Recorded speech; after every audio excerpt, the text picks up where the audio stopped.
Hello, fellow Rotarians and guests. I'm Lori Alton, and I'm honored to serve as your club president for the Rotary year 2021-2022. The Rotary Club of Columbus has a storied past, beginning in 1915, when a group of civic-minded people saw the need for leaders to come together to find ways to make our community better. And now, 106 years later, we're a vibrant, strong club that continues to place service above self. Our club is diverse, with members across all sectors of business, government, military, healthcare, education, nonprofit and community service, ministry, and the arts. And we come together each week as friends with a shared purpose of learning how we can be more involved in the things that matter to all of us. And we leave committed to changing our community and changing lives. As Rotarians, we are people of action, and it shows. The COVID-19 pandemic this past year has presented unique challenges to both our community and our club. However, as Rotarians and as friends, we've been steadfast in our commitment to our club, to one another, and to our fellow citizens. I've seen you reach out to others in need. You've stepped in to serve where there were gaps, and you've demonstrated love and compassion for others. But I'm not at all surprised, because that's what Rotarians do. This year, we're striving for some sense of normalcy in our lives, with our families, and in our club. We can once again gather together each week for lunch and fellowship, and I, for one, could not be more grateful. There are exciting things happening in your Rotary Club, and I'm glad you're part of it. As a service organization, the projects we're planning have a real-time impact on people's lives. So welcome back to Rotary. Thank you for being here, and thank you for making a difference in our community.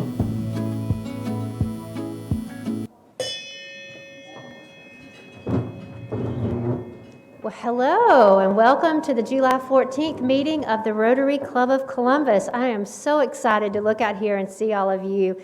For those of you watching virtually, thank you for being here and welcome. As you know, our Rotary International mantra this year is serve to change lives. And so one of the things that I wanted to do was to highlight some of our fellow Rotarians every week who were making a difference in our community. I love the leadership philosophy of Ken Blanchard in the 1 Minute Manager. Do you remember that? He said, don't look for people doing things wrong, catch them doing things right. And so I thought, well, this year, let's catch fellow Rotarians doing things that make a difference in our community. So each week, I want to highlight someone, one of you, who are doing things in the community, big or small, but I'm going to need your help. So I'm going to need you to send those to me. When you catch someone making a difference, if you'll send that to me, then I'll be able to highlight it up here. And so the example I'll give you this week is our fellow Rotarian, Wayne Anthony. Wayne, I see you back there. He and a group of volunteers from the House of Heroes, along with a large contingency from the Church of the Highlands, actually renovated the exterior of a local veterans' home this past weekend. So thank you, Anthony, for all of your hard work in our community. So now if you join me as we say the Pledge of Allegiance. I pledge allegiance to the flag of the United States of America, and to the republic for which it stands, one nation, under God, indivisible, with liberty and justice for all.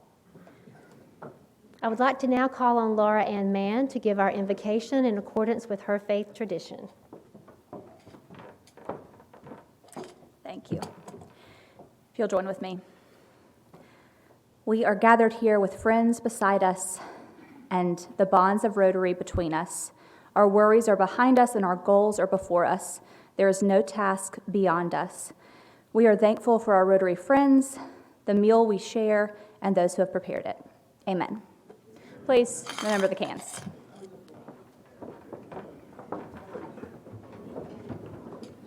It's now my pleasure to call on fellow Rotarian David Ranieri to introduce our visitors and guests. Thank you, Lori. Good afternoon, everyone. We have a number of guests join us today. Lori is accompanied by her husband, Greg. Thank you for joining us. Spence Seeley brought along Juanita Cannon. She is the Assistant District Governor from Dougherty County. So welcome, Juanita. No, there you are. Welcome. Juan Osorio brought his daughter, Jamila. Where's Juan at? Oh, Jamila's back over there. Jamila's interning with the Boy Scouts of America down on First Avenue, I think it is. And Bill Feitner brought along a former member, Tom Gates. Tom, oh, she's back there in the back. And finally, Chris Coleman brought along Zach Tarbett. Welcome, Zach.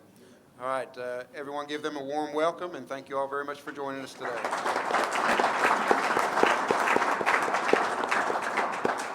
One of the best parts of Rotary is when we can invite visitors and guests, so thank you for being with us. One of our customs each week is to honor an active duty military soldier from Fort Benning. This is a tradition that we've now renamed the Ralph Puckett Soldier of the Week. And so at this time, I'd like to ask Mike Smajd if he would come up and introduce today's military guest.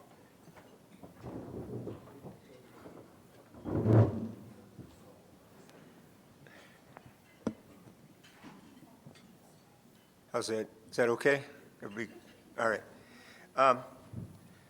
President Laurie and fellow Rotarians, it's my privilege to introduce to you this afternoon Sergeant First Class John Suazo. Did I say that? Yes, sir. John Suazo. John, or Sergeant First Class Suazo, is a Bradley Master Gunner instructor who currently serves in the 3rd Squadron of the 16th Cavalry Regiment here at Fort Benning.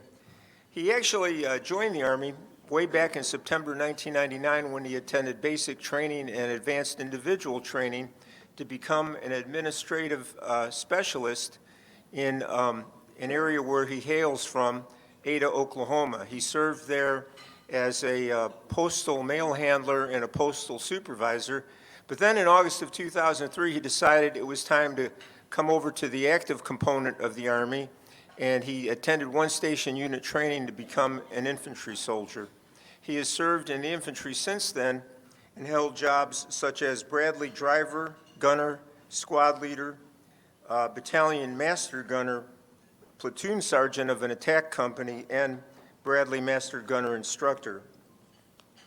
He's had 4 deployments, 3 in support of Operation Iraqi Freedom in 2003, 5, and 8.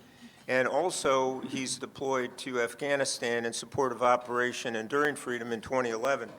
He is a graduate of the Basic Leader course, the Advanced Leader course, the Bradley Fighting Vehicle Master Gunner School, and the Maneuver Senior Leader course. Among his awards and decorations are the Bronze Star Medal, the Meritorious Service Medal, 8 awards of the Army Commendation Medal, and 7 awards of the Army Achievement Medal. He also, of course, holds the Combat Infantry Badge. He was born in Las Vegas. He is married to his wife, Megan. They have 3 sons. The sons are named Stephen, William, and Aiden. Sergeant First Class Suazo, I've got this coin for you here. This is a challenge coin. As a memento of your visit with us today, keep that in your possession. And then also we have this passport for the arts, and that's 2 tickets for you and your wife Megan to go to the River Center, the Columbus Symphony Orchestra, Columbus State University Theater Department, Springer Opera House, and I believe the National Infantry Museum as well. So that's for you to enjoy. Please join me in a warm Rotary Club of Columbus welcome for Sergeant First Class Suazo.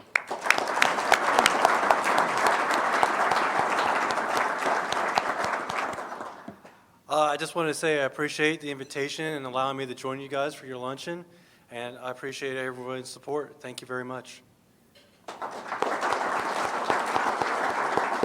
Sergeant First Class Suazo, we extend our gratitude to you and all of the men and women who wear the uniform and serve alongside you at Fort Benning. You certainly honor us with your presence, and we want you to know how much we appreciate all that you do for our country and our community. And we hope that you'll come back and visit with us again soon. I have several announcements to make today. If you are usually watching online and attending Rotary virtually and you are ready to come back, we would love to have you. If you would just simply RSVP by sending a quick email to the Rotary office and let us know you'll be here so we have enough chairs. We look like we are almost at capacity today, which is very exciting. And also, if you have a standing RSVP, you don't need to do anything. All you would need to do is to let us know if you weren't going to be here. So today at the head table, we have Ann Mann, who brought us our invocation. And I would like at this time to ask Austin Lyle to come up and introduce our speaker.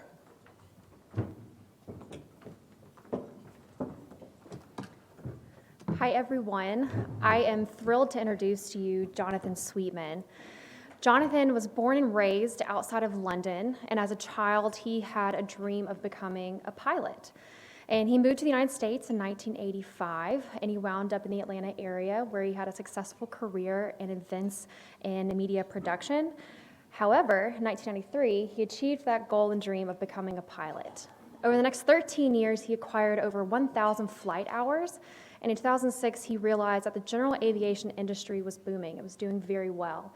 So he took that market trend, coupled it with his marketing and sales background and his 1,000 hours, and he decided to make a career change to go into aircraft sales. And in 2006, he made that change, and a few years later, he joined Cirrus Aircraft. For those of you who aren't aware, Cirrus Aircraft is the best-selling line of high-performance single-engine aircraft in the world. Now, that probably doesn't mean much to most of you except for the best-selling part, but this is a model, and it's a really sleek, really fast plane. So, Jonathan is stationed out of, or he's working out of DeKalb Peachtree Airport, known as PDK, in Atlanta, where he services Georgia, Alabama, and Mississippi. Most of his clients are owner pilots, and they use their aircraft for business and for pleasure trips. However, he also finds a lot of joy in helping people become pilots, which I think is a really great perspective and joy to have. He helps people go from being an aircraft newbie to becoming a pilot, and if he leverages his marketing sales background just right, he might sell them a Cirrus aircraft. He now has over 6,000 flight hours. He is rated in single engine, multi-engine. He is rated to fly the, I'm going to get this wrong, SF-50 Vision Jet. No, perfect. Thank you. There it is. The tail dragger as well as float planes. All of that to say, for anyone that went over their heads, he's a very well-trained pilot, and you should feel perfectly safe if he's in the cockpit. He and his wife, Diana, live in Brookhaven with their very cute puppy, the yellow Labrador Merlin, and he gets a special shout-out because he's not named after the magician. He's named after, and I know I'll mess this up, he's named after the World War II Rolls-Royce engine in the M51? P-51 Mustang. I knew it. Anyway, I think that's a delightful naming for a puppy, for a pilot, and please join me in giving a warm welcome to Jonathan Sweatman.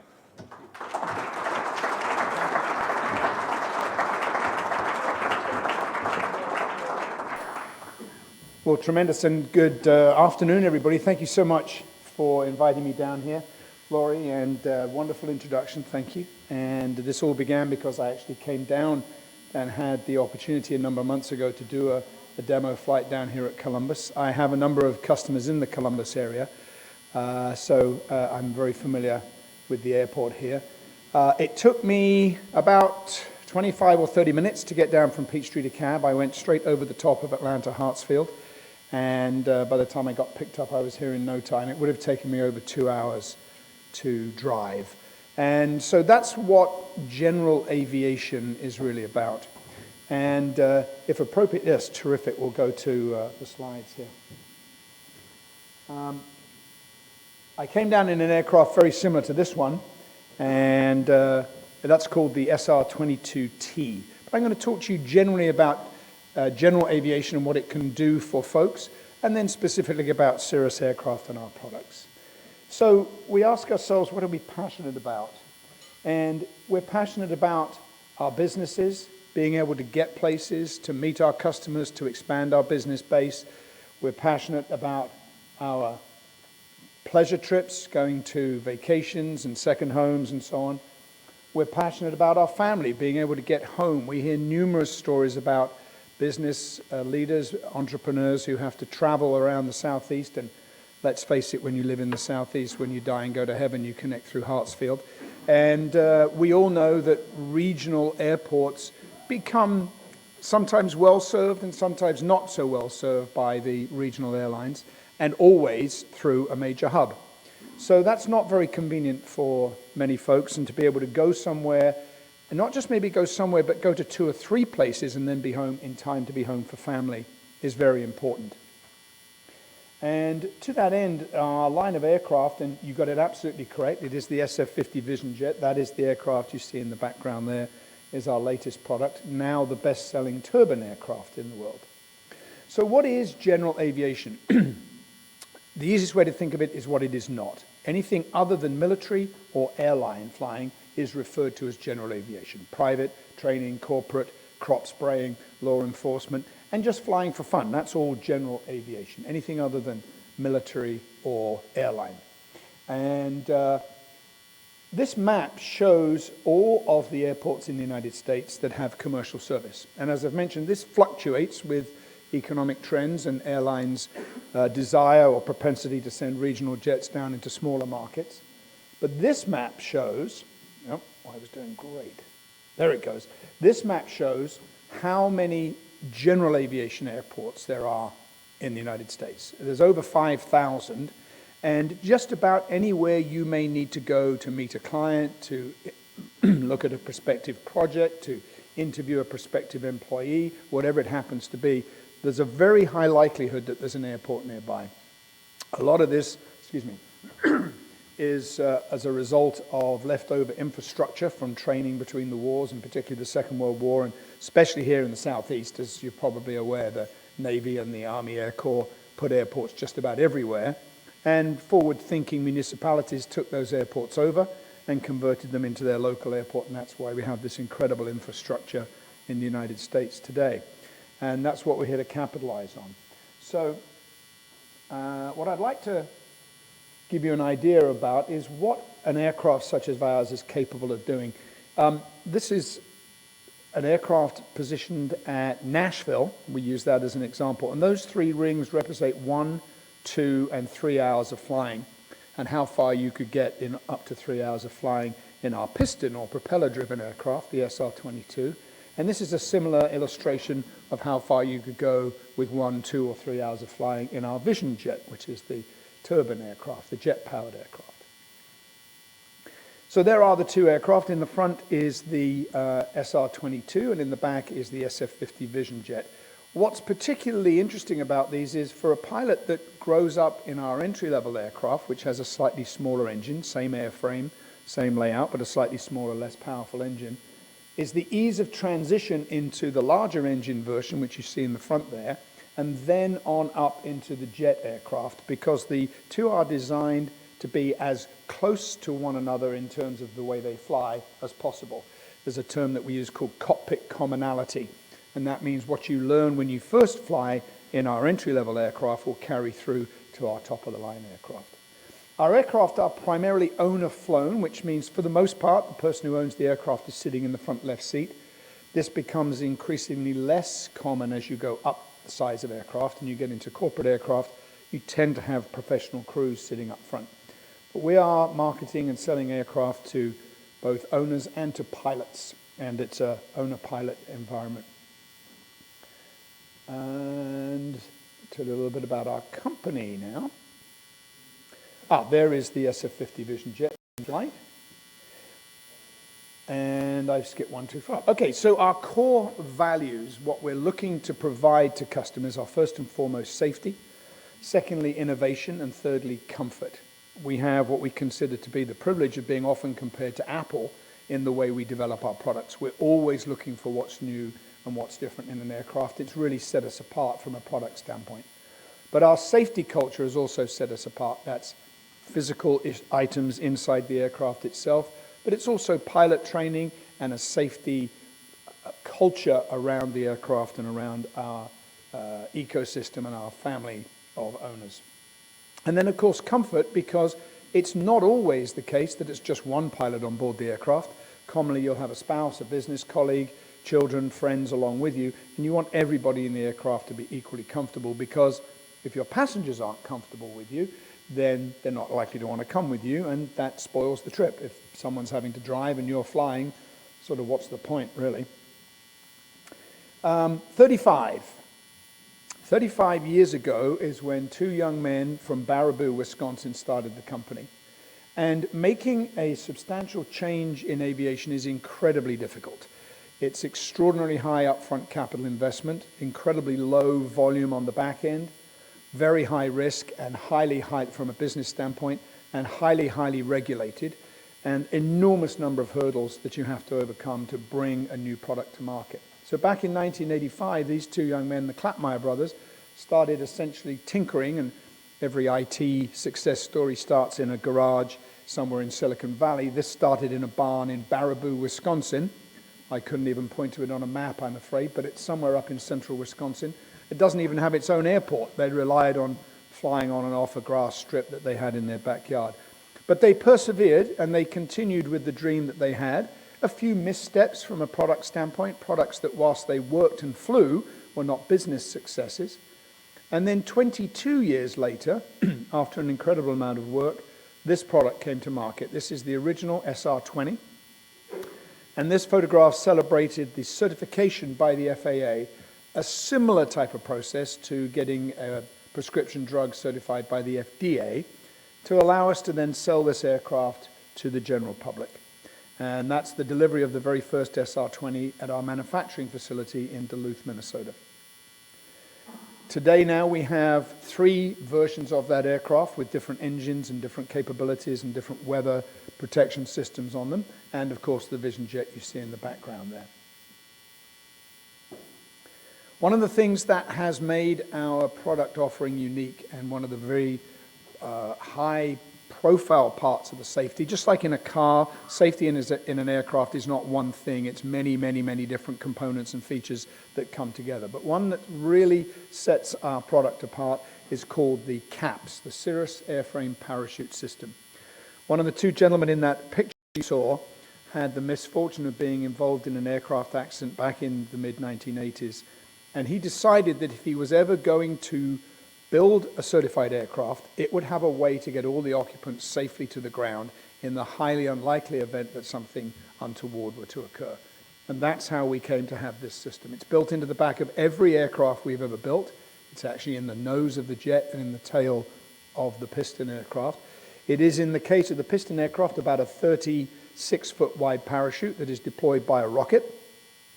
And if the pilot finds themselves, even with the best maintenance and the best training, there are occasions when things just aren't going to go your way that day. We do everything we can to minimize that, but if you do find yourself in that situation, you want to have an out. In the military, the out is either a parachute for the individual or an ejector seat in the case of a fast single-seat combat aircraft. But this has never been offered in a general aviation aircraft before. So from the very beginning, we've had this parachute on board. To date, over the 22 years we've been selling the aircraft and the number that we've sold, we've had about 100 instances where people have found themselves in an untenable situation and they've had to take this measure to get out, and it has a complete walk-away success. It's a pretty exciting ride. It's an it's an e-ticket ride, right? For those of you who remember e-tickets at Disney. I have never had the experience of doing it myself, although I've done it in our simulators, in our training facility. But you get to walk away. And it's similar to a modern car. If you were in a car accident today and you were crumpled both front and back, the hood's going to collapse and the engine's going to fall out, the steering wheel's going to blow off an airbag and then fall away, the trunk is going to collapse, but in all likelihood, you're going to be able to pop the doors open and walk away. At that point, you don't care about the car, because the car belongs to the insurance company now. You get to go home. And that's what we want to do with this. We want to make sure that families go home, folks go home to their families. About 200 people have successfully gone home to their families after 100 deploys of the parachute in every conceivable situation, and many we had never even conceived of, and yet it saved people's lives. So this has really been a massive distinction for our aircraft. It's led to over 8,000 of our piston aircraft sold, by far the largest selling single-engine high-performance piston aircraft in the market, comparable only really to military and airline aircraft in terms of sales numbers.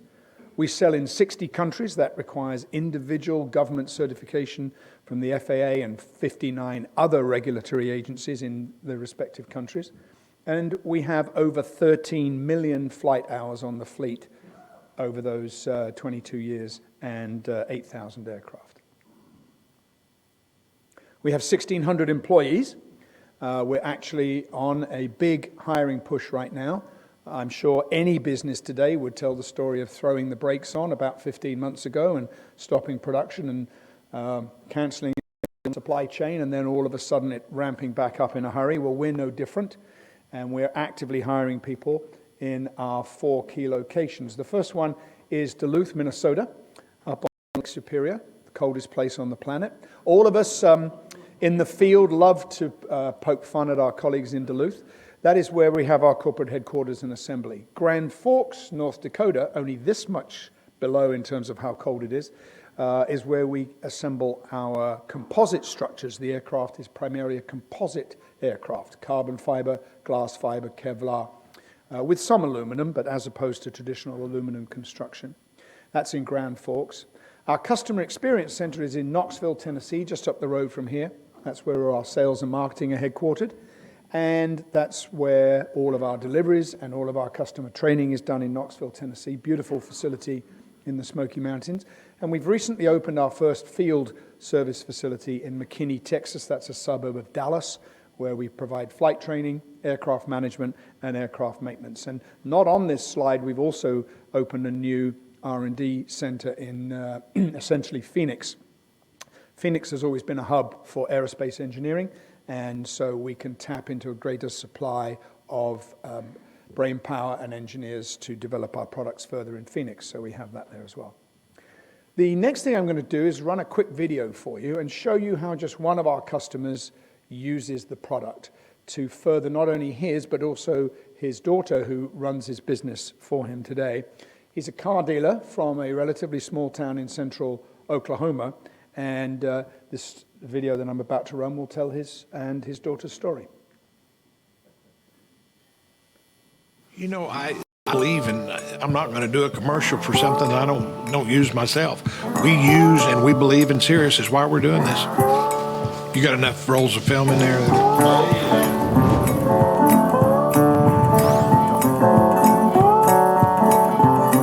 My business is fun, and when it quits being fun, I'm going to quit coming to work.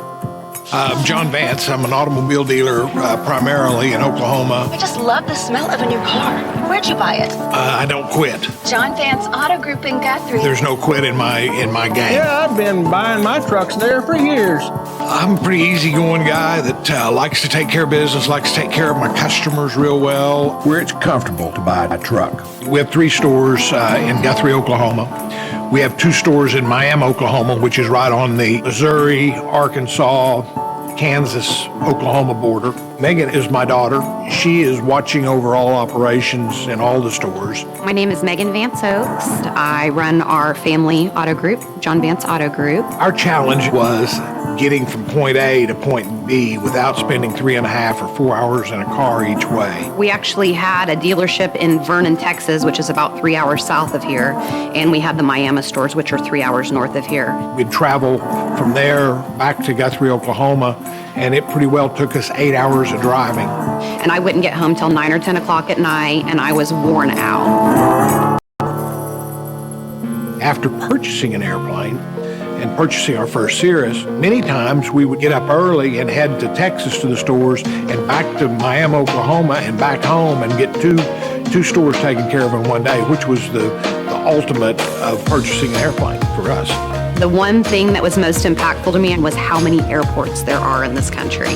There is an airport close to anywhere you want to go. Mainly, Megan flies more than I do. It's made her where she has both roles of a mother and a businesswoman. The plane has definitely allowed me to balance my home and work life and help me be a more attentive mother, a more present mother. It's a smooth trip, it's nice, I can get work done in the plane, and I'm home every night to come home to my family. It seems a lot safer to me to fly. What intrigued me about the Cirrus, it was that chute. I didn't even know about Cirrus, but I knew that there was a plane with a parachute. This plane has a rocket-fired parachute in the back of it. It brings the whole plane down. It means peace of mind. We live the Cirrus business life. I go to the office, I get my mission critical stuff handled here. Send James a text message, and within about 5 minutes, he gets back with me and lets me know if he's available or he has someone else lined up. I drive to the airport. James has got the plane out, ready to go. We pull a car into the hangar. We close the hangar door, and we're off. It feels like a high-end car, and it's very luxurious interior. That's how I feel, but it's set up very ergonomically. Nothing like that feeling of getting in that plane, closing the door, firing it up, and off we go. Our pilot and I, we live for the cloudy days when you can get up there and get above the clouds and see the sun. I have tons of Instagram posts from being up here. I've never been late to a meeting in a Cirrus. I guess I should start tagging Cirrus in them, huh? I have gotten tied up in traffic in Dallas before in a car. It just makes your whole life and your business smoother. It's a very good cost of ownership. Our Cirrus sales rep hooked us up with some guys that really understood the aircraft financing. And when you look at bonus depreciation and 179 IRS, it makes things very sweet. It makes the purchase of an aircraft very, very attractive. It's all true. The Cirrus business life is, many of us that are in this business, we spend a lot of hours in our business, and in with our families, in with our friends, is made possible by Cirrus, and traveling like we travel. We get a lot more done in a day than most people do. How could you get tired of this? I'm John Vance of the John Vance Auto Group, and I'm a Cirrus owner. So that's a classic example of how an entrepreneur in a relatively small market in Guthrie, Oklahoma, which frankly I could not have pointed to on a map if I hadn't seen that video either, and able to visit his other stores. I have a customer who's based in Mobile. He's in the power sports business. He has stores in Atlanta and in Birmingham. And to do that by car or to do that by commercial airliner is almost impossible. He can visit all of his stores in one day, which he couldn't possibly do otherwise. So that's what we talk about when we say the Cirrus Life, which is a marketing tagline that we use. And it refers to the fact that you can do more in a given day and do more with your life if you have access to general aviation. That particular individual chose not to become a pilot himself. He hired a professional pilot, and many of our customers do that as well. But the vast majority are flying the aircraft themselves. This is one of our special edition aircraft. We call this an arrivée. It's about the feeling of arriving, and it's something we really like to do. It's very popular with our customers, is to have something that's a little different from the rest of the fleet. The interior of these aircraft is laid out very similar to a luxury SUV, 2 in the front, one of whom, of course, is flying the aircraft, and up to 3 in the back. The back seat will accommodate 3 small folks or 2 larger folks, and plenty of baggage room behind that. And that's in the piston, propeller-driven SR series aircraft. It's a highly connected aircraft. It has a Wi-Fi connection within the aircraft for moving data backwards and forwards from our ubiquitous iOS devices. We're all running iThis and iThat and the other. And we can do flight planning and watch weather and track other aircraft on these devices, and they interface with the cockpit. We have many customers who are also airline pilots. Of course, when an airline buys an aircraft, they buy it for its utility. They buy it as a money-making asset. They don't buy it for the convenience of their pilots. And so when Delta pilots or United or American get into the cockpit here, they see a level of sophistication that just makes them green with envy, because Delta just doesn't spend this kind of money on the cockpit. They have the bare essentials to be safe and effective, but nothing more than that. So the cockpits are incredibly intuitive and very, very well equipped from a pilot standpoint. Again, there's a beauty shot of both of the aircraft together. The Vision Jet, although it is the same footprint, by which I mean X by Y, it fits in the same space in your hangar. Although there are airports all over the country, hangar space, storage space to keep your aircraft in, is at a premium at just about every airport, and just about every airport has a wait list to get in a hangar. So if you have a hangar that your SR series, the piston airplane, fits in, your SF series jet will fit in there as well. The vast majority of our customers for the SF series jet are stepping up from our piston aircraft. They want more speed, more capability. And one of the things they're looking for is more space. Because the aircraft is all carbon fiber, it's made into an egg shape and incredibly spacious inside. It's not as big as major corporate aircraft, but it also operates for a rounding error cost compared to a major corporate aircraft. So very, very comfortable inside with amenities such as fold-down TV screens, fold-out tables, so that you can have folks in the front flying while folks in the back are working on their presentation or watching a movie if they're on their way home from doing a business trip. The avionics in the SF50 are even more sophisticated, all made by Garmin. I'm sure you're familiar with that name if you're into boating or any sort of outdoor activity. Garmin owns that space, and they absolutely own the space when it comes to general avionics. Incredibly capable avionics suite. And with a new system, that there is an award in aeronautics called the Collier Trophy. For anybody that has anything to do with aviation, the Collier Trophy is the Super Bowl and the Olympics all rolled into one. It's been won by the crew of the Apollo 11. It's been won by the 747. This level of aerospace achievement has won the Collier Award. About 4 years ago, the Vision Jet won the Collier Award. It was up against some very stiff competition, products from Boeing and Lockheed, and we beat them all out with the Vision Jet. And just last year, a new product from Garmin won the Collier Award, and it's called Safe Return. And Safe Return is a system on board the jet that if the pilot were to be incapacitated for whatever reason, you simply push a big red button in the ceiling and the aircraft becomes an autonomous vehicle and lands itself without the pilot. Now, we hope the pilot is always fine and, never falls sick or chokes on a sandwich or whatever else may cause the situation to happen. But were it to do so, that big red button, it makes radio calls, it announces where it's going, it lowers the undercarriage, it slows the aircraft down, it makes an approach onto a runway, brings it to a stop on the runway, and pre-recorded messages are going out to emergency services to tell folks that this aircraft is now under autonomous control, move other aircraft away, and have emergency services waiting when we land. And that product was developed by Garmin. We call it Safe Return. It's not unique, actually, to our product. There are a couple of other aircraft that have it, but it's the beginning of truly automation and autonomous aviation. Not designed to be used every day. It is an emergency system, but it will save the day if necessary.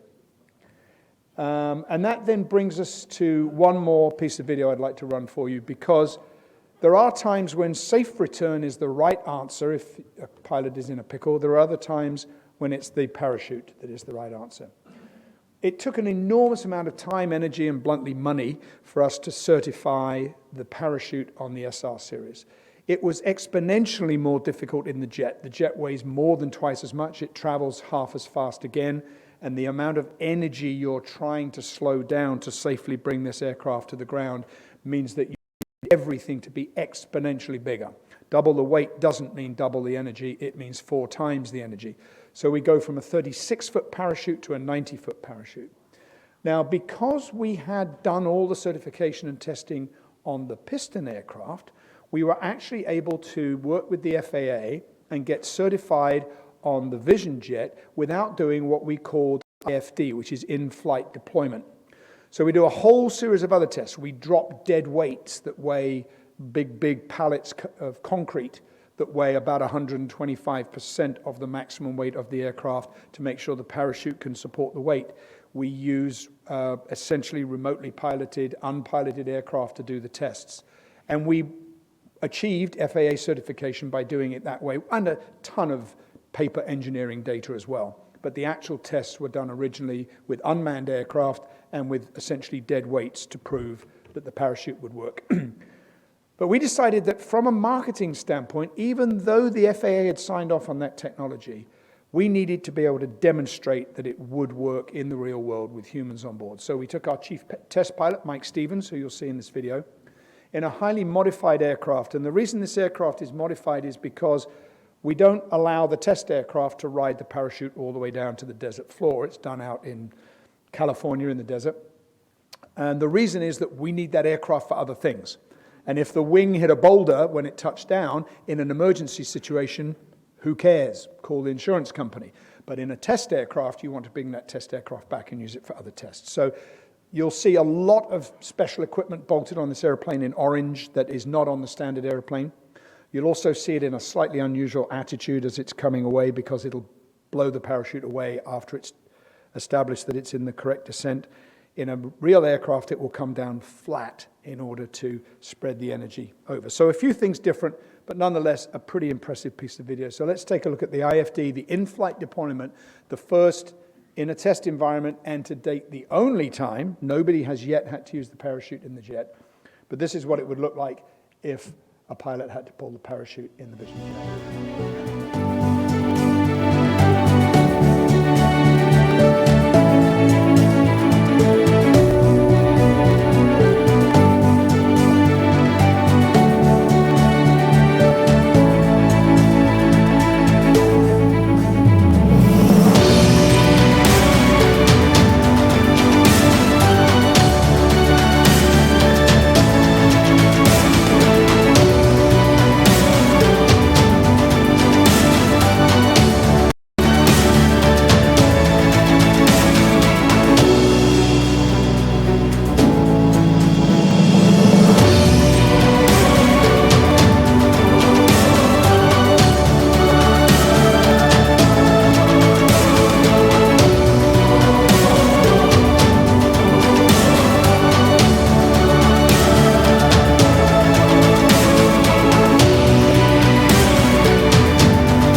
So in the real world, if that was done, the parachute would, of course, stay attached to the aircraft all the way down to the desert floor, and pop the door open, walk away, call the insurance company.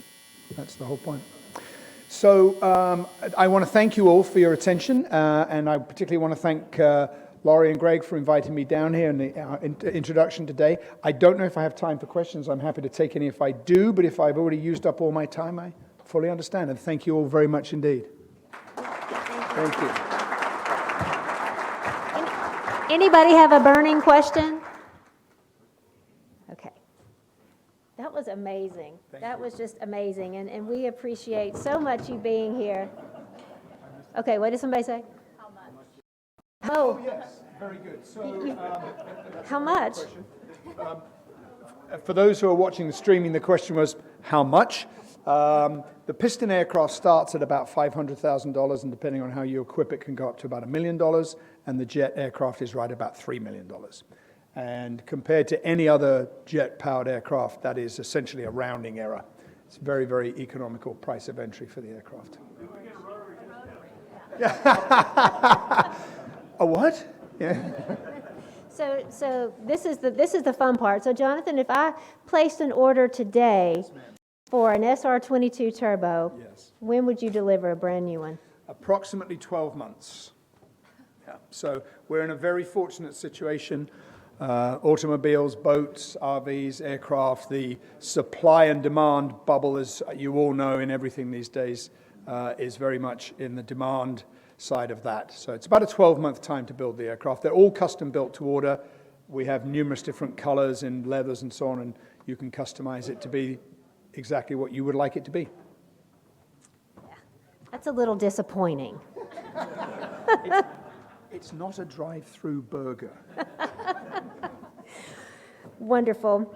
But I was sitting there thinking how appreciative I am for you helping us to get our Rotary year off to such a high-flying start.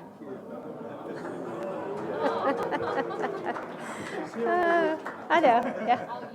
All year, unfortunately. In appreciation, we are going to place a brand new children's book at our local public library inscribed with your name on it. Yeah. Is it an airplane book? You know what, Laura Ann, let's remind Alan. Yeah. Okay. Inspire the next generation. Absolutely. I think that's a great idea.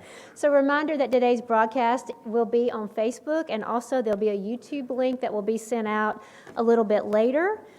And if you are watching on Facebook and going to join us, make sure you do RSVP. And also, Jim Cawthorn is in the back, and if you need a new photo for the directory, which is coming out soon, or if you're a new member, please see Jim in the very back before you leave.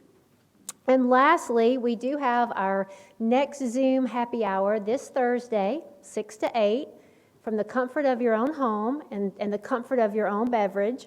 You can join all of your Rotary friends for happy hour, and you get a makeup.